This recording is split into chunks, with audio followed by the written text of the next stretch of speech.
కానీ బయటకు వచ్చే మీ ఛానల్కి స్ట్రైక్స్ వేసాడు కదా కౌశల్. ఏదో అది మిస్అండర్స్టాండింగ్స్ వచ్చి అట్లా ఇట్లా వేశారు. నేను ఫీల్ అవ్వలేదు, ఆ ఛానల్ ఏం పోలేదులే. ఒక 2 స్ట్రైక్లు ఏం పడ్డాయి, 3వ పర్లేదు. అది వాళ్ళ ఇష్టం.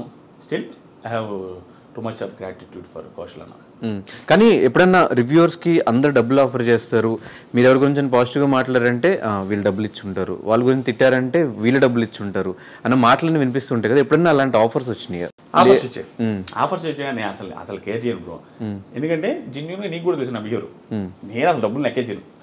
నేనే 10 మందికి ఇస్తుంటాను. నాకు ఒకడు ఇస్తానంటే ఇప్పుడు ఒకడికి ఇగో హట్ అవ్వదు బ్రో. ఒకటి 10 మందికి హెల్ప్ చేసి 10 మందికి డబ్బులు లెక్క చేయనోడు వాడు వచ్చి నాకు ఇస్తానని నాకు కాలదా? ఎవరికైనా కాలదే, ఈడే నాకు ఇచ్చేదని.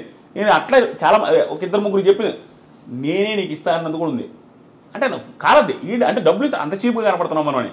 ఎందుకంటే ఎవరు డబ్బులు ఇస్తే మనం ఎన్ని రోజులను పొగుడుతాం బ్రో. అక్కడ విషయం లేకుండా పొగిడితే నీ ఫ్యూచర్, నీ లైఫ్ ఇది. ఛానల్ ఎత్తేసి పోతావా? మన ఐ డ్రీమ్ ఛానల్లో ఒక డబ్బులు ఇస్తే వాడిని పొగిడితే కూర్చుంటారు. ఛానల్లో ఏముంటుంది ఇక? అట్లా ఉండదు కదా. ఏదైతే అనిపిస్తుందో అది చెప్తేనే నీకు ఫ్యూచర్ ఉంటుంది. ఆడిచ్చే 20,000కి కంటెస్టెంట్కి ఎంత వస్తుంది బ్రో? పాపం వాళ్ళు ఎంత కెరీర్, ఇప్పుడు బిగ్ బాస్కి వెళ్తున్నారంటే కెరీర్ సెట్ కాని వాళ్ళు వెళ్తారు మోస్ట్లీ. అలాంటి వాడు డబ్బులు ఇచ్చి ఎంత ఇచ్చి కొంటాడంతే. 100 ఎపిసోడ్లో పొగుడతాం, 100 ఎపిసోడ్లో పొగడగలుగుతామా?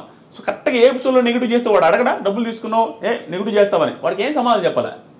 అది ఇంపాసిబుల్. ఎవరికి డబ్బులు ఇవ్వరు, ఏ రివ్యూలు డబ్బులు తీసుకొని రివ్యూ చేయరు. కానీ పర్సెప్షన్ వేరు ఉంటుంది. బిగ్ బాస్ షోనే 100 మందికి 100 రకాలుగా కనపడుతుంది కాబట్టి ఆదిరెడ్డికి ఒక రకంగా కనపడుతుంది, దిస్ ఈజ్ ఫనీకి ఒక రకంగా కనపడుతుంది. కాబట్టి ఒక్కొక్కరు ఒక్కొక్క యాంగిల్ చెప్తారు.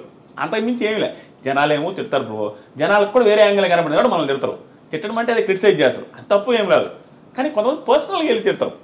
నన్ను తిట్టడమే కాదు, కంటెస్టెంట్స్ కానీ పర్సనల్గా తిట్టే మూర్ఖులు ఇంక వాళ్ళు సైకోలు అంతే. మొన్న ఏదో కారు అద్దాల బాల్ ఉంటారు చూడండి, ప్రశాంత్ పేరు మీద చెప్పి, అలాంటి సైకోలు ఎలాగైతే ఉంటారో వేరే వాళ్ళ ఫ్యామిలీస్ని తిట్టేటప్పుడు బ్రో, ఒక నేను అమ్మాయిని తిట్టేటప్పుడు అడిగి వాళ్ళ అమ్మ గుర్తొస్తే ఎందుకు తిడతారు బ్రో? నేను ఎవ్వరిని తిట్టాను బ్రో. ఎందుకు తెలుసా? నాకు మా అమ్మ అన్న మా నాన్న అంటే ఇష్టం. ఎందుకు? నేను వాడిని అమ్మ నా బూతులు నేను తిట్టానంటే ఆ రిటర్న్ ఖచ్చితంగా మా అమ్మని తిట్టడు. మా అమ్మని ఎందుకు తిట్టించుకోవాలి బ్రో? నాకు ఆ ఫీలింగ్ ఉంటుంది, ఆ ఎదలకు ఉండదు. పర్సనల్గా నేను నా లైఫ్లో ఎప్పుడు ఏమన్నా బ్రో, ఆఫ్ స్క్రీన్ అన్నా ఆన్ స్క్రీన్ వీడియోలు కూడా అన్నాను. ఎందుకంటే నాకు ఇష్టం ఉండదు బిగ్ బాస్ రివ్యూస్ అయితే. కానీ కారబ్దాల గురించి టాపిక్ తీస్తే, ప్రశాంత్ ఇష్యూలో మేము ప్రశాంత్తో ఫైట్ చేసింది, ప్రశాంత్ మాతో ఫైట్ చేసినప్పుడు లాస్ట్లో మీరు ఒక వీడియో పెట్టి ఈ విషయం మీద క్లారిటీ అని చెప్పి ఒక వీడియో పెట్టారు. మాకు నిజంగా అర్థం కాల, ప్రశాంత్కి సపోర్ట్ చేశారా ఇటు మాకు సపోర్ట్ చేస్తున్నారా అనేది క్లారిటీ లేదు. ఒకసారి నాకు ఆ క్లారిటీ ఇచ్చేస్తే ఎవరికి సపోర్ట్, అక్కడ ఎవరికి తప్పు, ఎవరిది తప్పు కాదు, క్లారిటీ ఇచ్చేస్తే నాకు కూడా హ్యాపీగా ఉంటుంది. ఇంటర్వ్యూ చేసి మేము ఎక్కడ చేసాం? మేము తన గేమ్ గురించి మాట్లాడితే తను నెగిటివ్ చేసినట్టు. గేమ్ గురించి మేము ఎక్కడ మాట్లాడలేదు, స్టోరీస్ పెట్టాం, గేమ్ గురించి ఎక్కడ మాట్లాడలేదు. మేము చెప్పింది, మేము ఆ రోజు ఫీల్ అయిన విషయం చెప్పాం. ప్రశాంత్ జెన్యూన్ గానే గేమ్ ఆడాడు, కానీ ఆ రోజు మేము ఫీల్ అయిన విషయం మాత్రమే పెట్టాం. డైరెక్ట్ చెప్తాను, ఫీల్ అయ్యారు అన్నారు కదా, ఆ రోజు వీడియోలో కవర్ చేయలేదు. కానీ యాంకర్ శివబ్రో ఉన్నారు కదా యాంకర్లోజీ, ఆయన బిగ్ బాస్ కంటెస్టెంట్, ఎంతమందికి ఇచ్చారు ఇంటర్వ్యూలో? ఆయన ఎవరికి ఇవ్వలేదు. మరి ప్రశాంత్ ఎందుకు ఇవ్వాలి? శివ ఇవ్వకపోయినా అడిగిన వాళ్ళందరికీ ప్రాపర్గా ఆన్సర్ చెప్పాడు. ఇప్పుడు ఇవ్వదలుచుకోలేదు, అగ్రిమెంట్ ఉందని కొంతమంది చెప్పాడు. అబద్ధమైనా అవ్వచ్చు, అగ్రిమెంట్ ఉందండి నేను ఇవ్వలేను అని చెప్పొచ్చు, లేకపోతే ఇంకోటి ఏమైనా చెప్పొచ్చు, రేపిస్తే ఎల్లుండిస్తే నెక్స్ట్ వీక్ ఇస్తుందని చెప్పొచ్చు. అంతేగాని మా పొలానికి రా ఇలాంటి మాటలేం శివ మాటలు. ఒకవేళ మాట్లాడే శివది కూడా తప్పే. ఓకే, నేను అదే చెప్పాను, డీలింగ్ నేను అది చెప్పాను. నేను కూడా నా వీడియోలో, నేను ఇప్పుడు ఆ వీడియో క్లారిటీ ఇస్తాను. నేను ఆ వీడియోలో కూడా చెప్పింది ఏంటి, ప్రశాంత్ మీడియా వాళ్ళు ఏదైనా నిజంగా ఏదో ఒక బూత్ తిట్టారనగా ఆ తిట్టునుంటే తప్పే అని చెప్పా.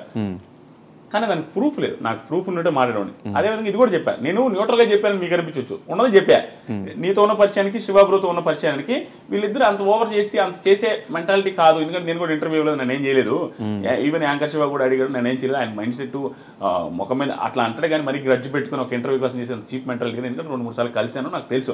అదే చెప్పిన, ఉన్నది చెప్పినా కాబట్టి మీకు అనిపించలే Dhanush waste candidate, Shiva waste candidate అంటే మీకు బాగా అనిపించేది రివ్యూ.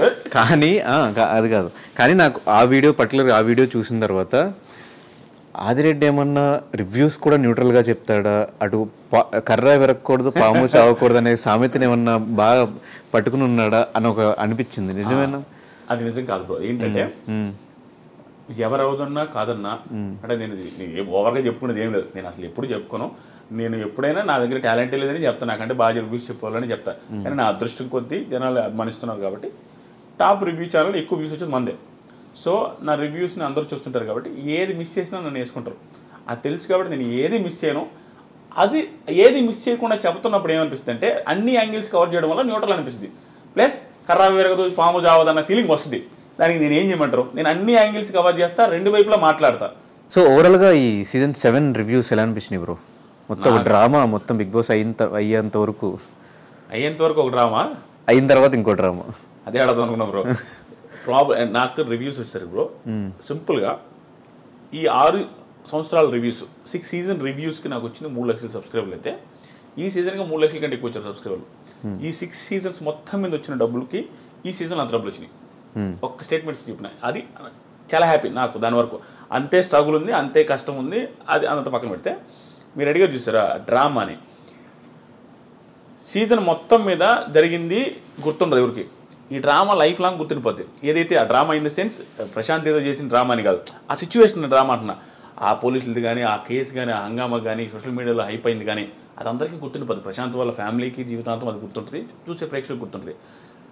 కానీ ఏంటంటే అది ప్రశాంత్కి పాజిటివ్ ఇప్పుడు నా దృష్టిలో.